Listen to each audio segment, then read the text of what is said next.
Players have a wide selection of equipment to choose from when speccing their character. Teeth, claws, stingers, spikes, each weapon has distinct advantages and disadvantages in combat. Some, like teeth, are better at dealing damage but offer less range and require the user take a significant risk committing to an attack attempt. Claws are a good middle ground, offering solid damage but allowing the user to keep their vitals at least a little bit further away from counterattack range. On the other end of the spectrum is what I'd like to discuss in today's video: horns and antlers. This video was sponsored by Audible. Excluding things like projectiles, skull-based weapons have by far the furthest reach in the game.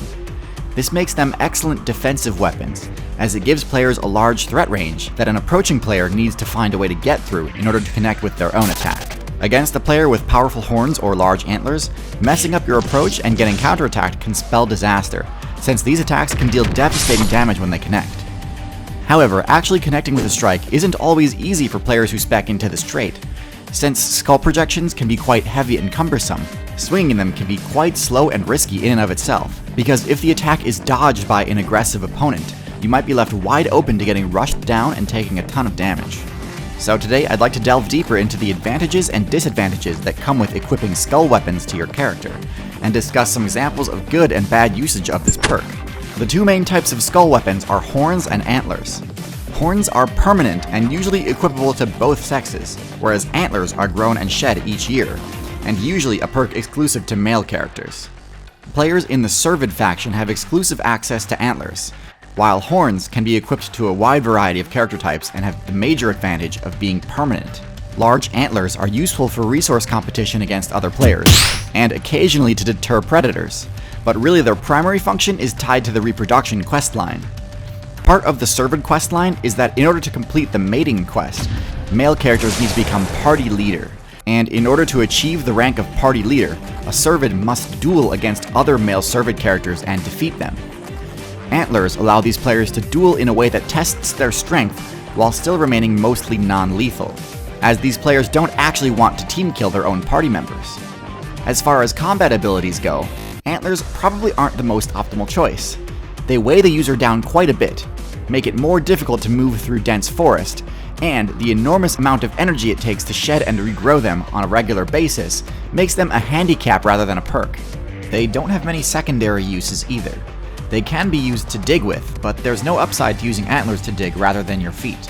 In short, antlers are a flex, the kind players can really only get away with when they're already doing quite well and have resources to spare. And even then, antler users tend to ditch the trait as soon as the window to complete the mating questline closes for the year. Horns, on the other hand, can be used to great effect against a wider variety of opponents. Large horns can deal devastating piercing damage and can also be used to inflict knockback, destabilizing even the most aggressive players and creating an opening for a deadly strike to connect. However, they're really only useful in 1v1 combat, since a group of attackers can easily overwhelm a horn user from multiple directions at once, and prevent them from connecting a strike. So it's important to balance your character with other traits like bulk or speed to help compensate for this weakness. Skull weapons were added to the game's equipment roster during the late Tetrapod expansion, possibly serving to facilitate party member recognition, and later being co-opted for defensive purposes.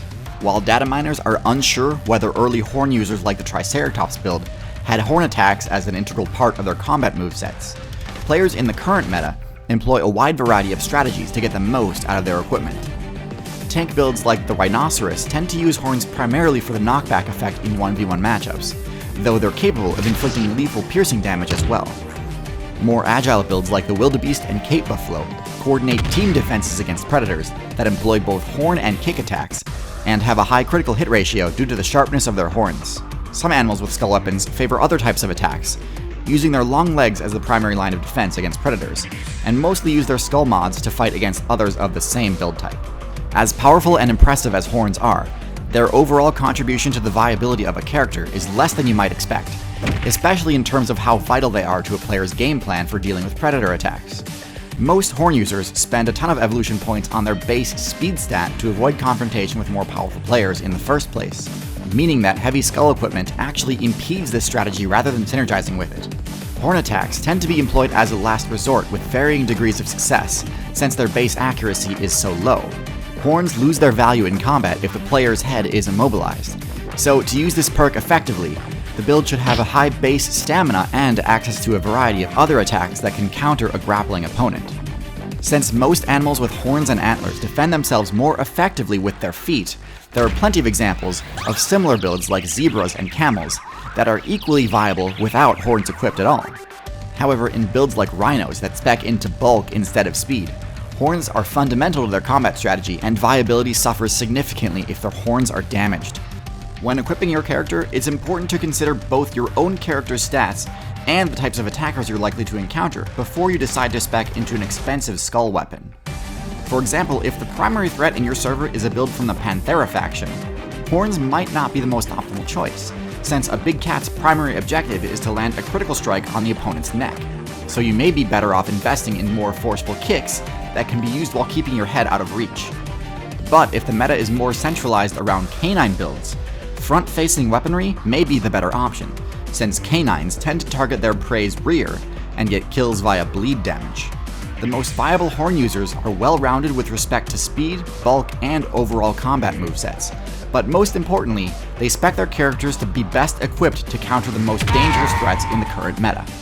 Now, since the best insight into the metagame can be found in books, gaining the knowledge necessary to be properly equipped can be tough, especially if your character's eyesight or concentration stats aren't the best. But the good news is, in an effort to make eyesight a less overpowered ability, the devs have started introducing more benefits to players that spec into auditory abilities, one of which is the advent of the audiobook. Audiobooks are an amazing way to optimize your efficiency, allowing you to gain XP in another skill while also increasing your knowledge stat passively. Where can you get access to these overpowered gains? The answer is Audible, the sponsor of today's video.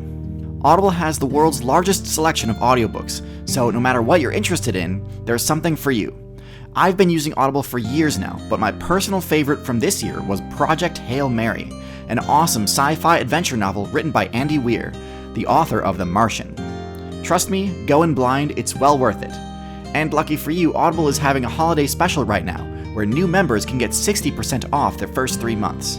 An Audible membership gets you access to one free title every single month, yours to keep forever. Start your membership today and save 60% on your first 3 months of membership, bringing the price down to less than $6 a month. Go to audible.com/tearsu to get started.